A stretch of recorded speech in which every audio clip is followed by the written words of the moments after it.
honorable delegates, heads of state, leaders of nations, distinguished representatives of peoples great and small, I greet you not as a career diplomat, nor as a man bred for banquet halls and handshakes.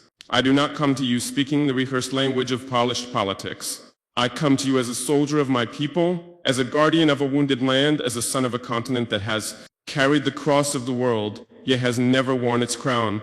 My name is Captain Ibrahim Traoré, President of Burkina Faso, and today I speak not only for the 22 million souls in my nation, but for a continent whose stories have been twisted, whose pain has been ignored, and whose dignity has been repeatedly auctioned off at the altar of foreign interests. Africa is not Tobago. Africa is not a battlefield. Africa is not your experiment, your puppet, your warehouse of raw materials. Africa is rising not to kneel but to stand. And today I say before this great assembly of nations, Africa will not kneel. One on the false generosity of global politics. For decades you've sent us aid with one hand while extracting our lifeblood with the other. You build wells in our villages while your corporations drain our rivers. You donate vaccines yet patent the cures. You speak of climate action yet continue to fund the very forces that burn our forests and dry our lakes. What kind of generosity is this? The kind that feeds the mouth but silences the voice. The kind that keeps a man alive just enough to keep him dependent. We are not blind to this hypocrisy.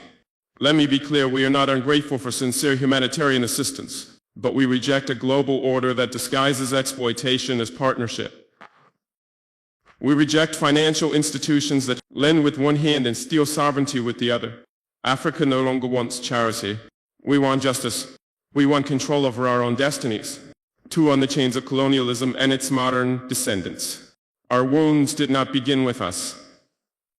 They were inherited legacies of an empire-building madness that saw us not as humans, but chiefs, as cargo laboratories.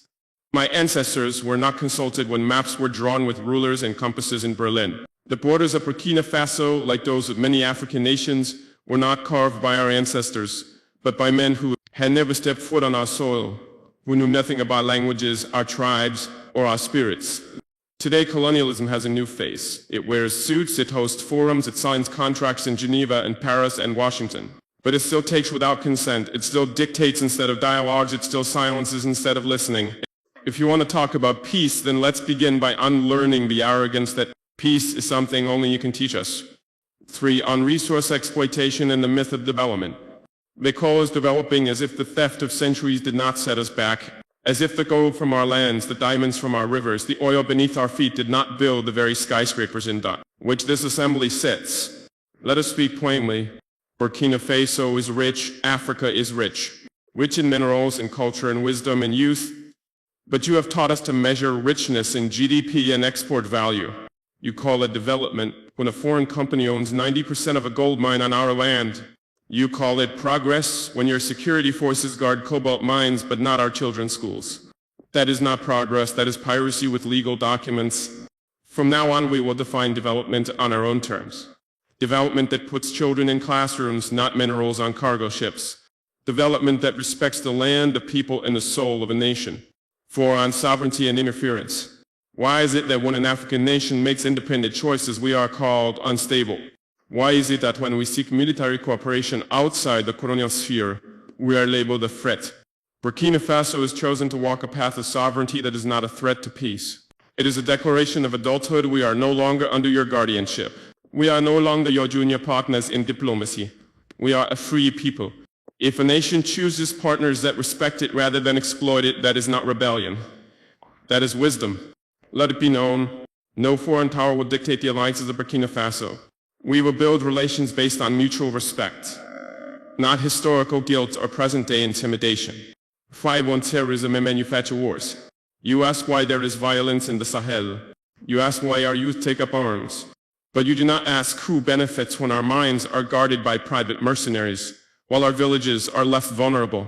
You do not ask how weapons arrive in deserts that produce no steel. You do not ask why peacekeeping never seems to end the war.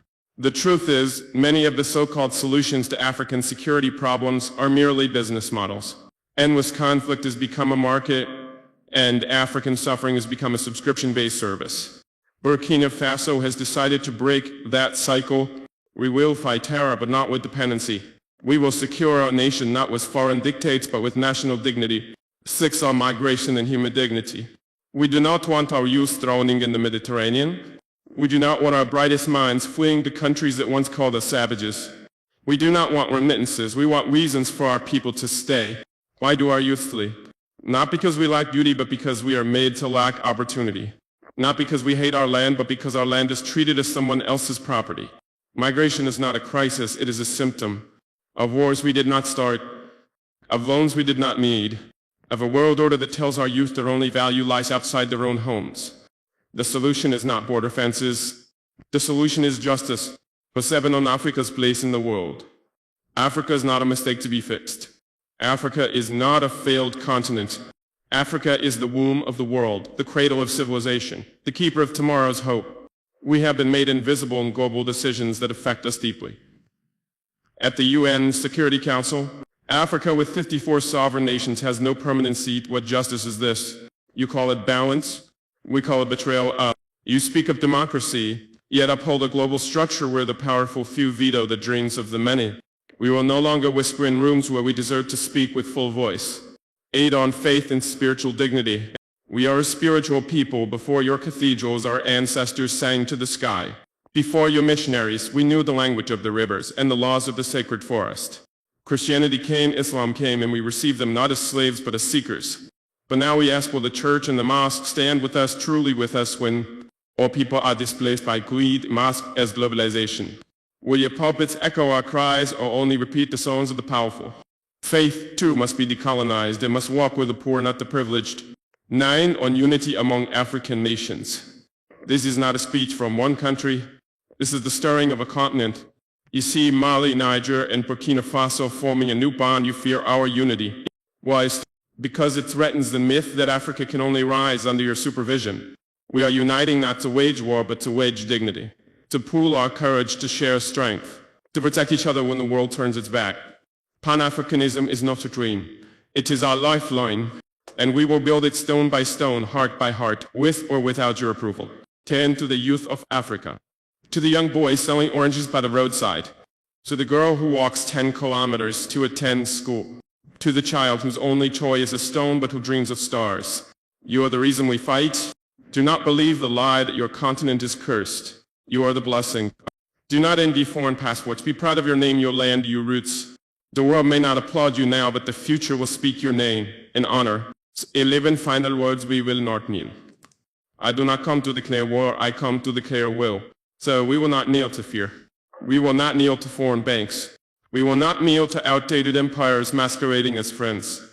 Africa is not asking for a seat at your table. We are building our own a table where no child eats last. Where no nation is silenced because it lacks nuclear arms. Where justice is not filtered through the lens of race or history, but shared as breath is shared. This is our vision and this is our vow. Let the world hear it today and always. Africa will not kneel. Thank you.